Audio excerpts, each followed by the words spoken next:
अस्सलामुअलैकुम, कैसे हैं सब लोग। उम्मीद करती हूँ सब लोग ठीक और बहुत खुश होंगे। आज मैं आपके साथ जो रेसिपी शेयर करने जा रही हूँ वो जी है ढाबा स्टाइल, रेस्टोरेंट स्टाइल में फ्राई माश दाल। बहुत ही मज़े की, बहुत ही टेस्टी और बहुत मज़ा आने वाला है। ये दाल खाकर आप चिकन को भूल जाएंगे, कढ़ाइयों को भूल जाएंगे, मटन को भूल जाएंगे, जी दुम्बा कढ़ाई भी भूल जाएंगे। इसके आगे और कुछ नहीं है। तो चले चलते हैं इसको चपाती के साथ, तंदूर की रोटी के साथ, इसको सैलड के साथ इंजॉय कीजिए। वाह क्या मज़ा आता है।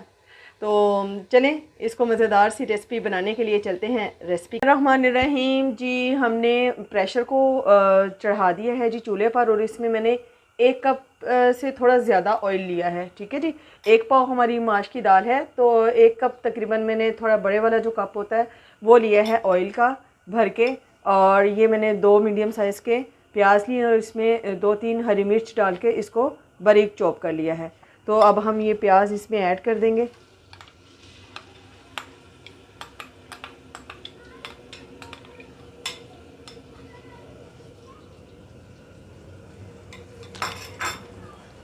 और इसको हम थोड़ा सा गोल्डन करेंगे। डाल देंगे 1 टेबलस्पून जिंजर गार्लिक पेस्ट और इसको भी प्याज के साथ ही हम फ्राई करेंगे।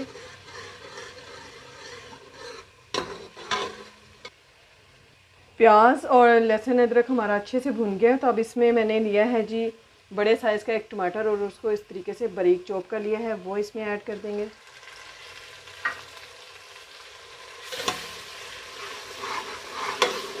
इसमें मसाला भी थोड़ा ज़्यादा बनाना है क्योंकि हम फ्राई माश की दाल बना रहे हैं ढाबा स्टाइल में।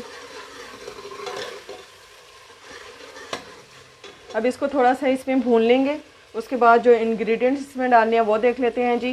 1/2 टी-स्पून लिया है लाल मिर्च का पाउडर, 1/2 टी-स्पून ही मैंने रेड क्रश चिली ली है, 1/2 टी-स्पून ही मैंने मोटा मोटा कूटा हुआ बारीक धनिया लिया है खुश्क, और 1 टीस्पून ज़ीरा लिया है, 1 टीस्पून हल्दी है और 1 टीस्पून है नमक। ये मसाले जाएंगे जी इसमें। और अब हम इसमें इन मसालों को भी ऐड कर देंगे।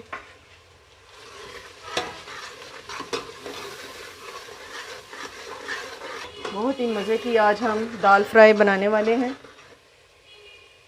मसाले को थोड़ा सा भुनने देंगे और इसको थोड़ा सा भुनने के बाद इसमें हम 1/2 टी-स्पून घर का पिसा हुआ गरम मसाला डालेंगे। उससे बहुत ही अच्छा फ्लेवर और बहुत ही अच्छी खुशबू आएगी। ठीक है जी। जी अब हम इसमें डाल देंगे जी 1/2 टी-स्पून घर का पिसा हुआ गरम मसाला और इसको अच्छे से करेंगे मिक्स। अब इसमें हम थोड़ा सा पानी ऐड करेंगे ताकि मसाला अच्छे से भुन जाए और मसाला जले नहीं।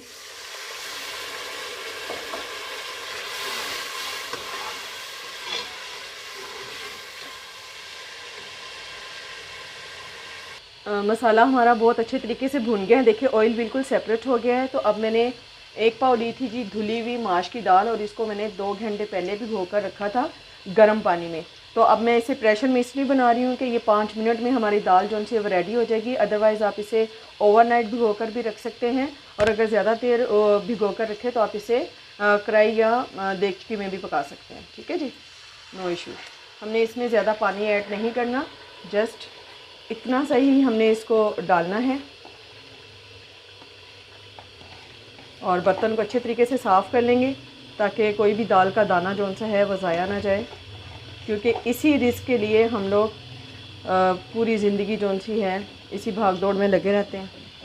ठीक है जी। और इसमें अब मैं डालूँगी जी 1 कनौर चिकन क्यूब। ठीक है, 2 भी आप डाल सकते हैं। मैं 2 इसलिए नहीं डाल रही हूँ कि मैंने नमक ऑलरेडी डाल दिया है इसमें, तो फिर नमक तेज़ हो जाएगा। इसमें भी नमक होता है तो फिर हंडिया में नमक तेज़ हो जाए तो बिल्कुल भी खाया नहीं जाता। ठीक है जी। अब जी इसको जस्ट मैं 5 मिनट का वेट लगाऊंगी, इससे ज़्यादा नहीं। ठीक है, वरना ये आपकी बिल्कुल खीर बन जाएगी। आपने इसे ज़्यादा से ज़्यादा पहली विसल पर ही आपने इसको उतार लेना है। ठीक हो गया। हमने प्रेशर को खोल लिया है। अब इसमें हम 3-4 ये हरी मिर्चें इसको सेंटर से ऐसे कट लगा के ये इसमें डालेंगे और इसको हम भूनेंगे जी। बहुत ही मज़े की हमारी दाल फ्राई जो सी है माश की वो तकरीबन रेडी है। अब जी हम इसे थोड़ा सा भूनेंगे ताकि ये ड्राई हो जाए और उसके बाद इसमें हम लोग हरा धनिया और गरम मसाला ऐड करेंगे। ये देखें जी, दाल हमारी अभी पूरी नहीं गली है, ये देखें, ठीक है। तो इसको हम अब थोड़ा सा दम में रखेंगे ताकि हमारी, इसको बिल्कुल गलाना नहीं है आपने, लाइट से इसको करेंगे। इसको इसमें हमने जो है 20% 80% इसको गलाएंगे और 20% इसको हम लोगों ने दम में गलाना है। ठीक हो गया। और बस जी, अब इसको दम पर रख दें और आपकी मज़ेदार सी हंडिया जो सी है वो रेडी है। और अब इसमें हम डालेंगे जी हरा धनिया, और इस पे डालेंगे हम गरम मसाला। घर का पिसा हुआ गरम मसाला यूज़ करें, इतनी मज़े की इसकी खुशबू, इतना मज़े का जायका और फ्लेवर, क्या बात है। ये देखें जी, ये तैयार हो गई है हमारी रेस्टोरेंट स्टाइल में, ढाबा स्टाइल में माश की फ्राइड दाल। ये है माश की दाल हमारी रेडी हो चुकी है और ये है इसकी फ़ाइनल लुक। तो ये रेसिपी आपको कैसी लगी, इसको ट्राई करके ज़रूर बताइएगा। अगर अच्छी लगे तो चैनल को सब्सक्राइब और वीडियो को लाइक ज़रूर कर दिया करें। ठीक है जी, तो इसके साथ ही मुझे इजाज़त दीजिए। दुआओं में याद रखिएगा, अपना टेरो टेर ख्याल रखिएगा। मिलती हूँ नई वीडियो में नई रेसिपी के साथ, तब तक के लिए अल्लाह हाफिज़।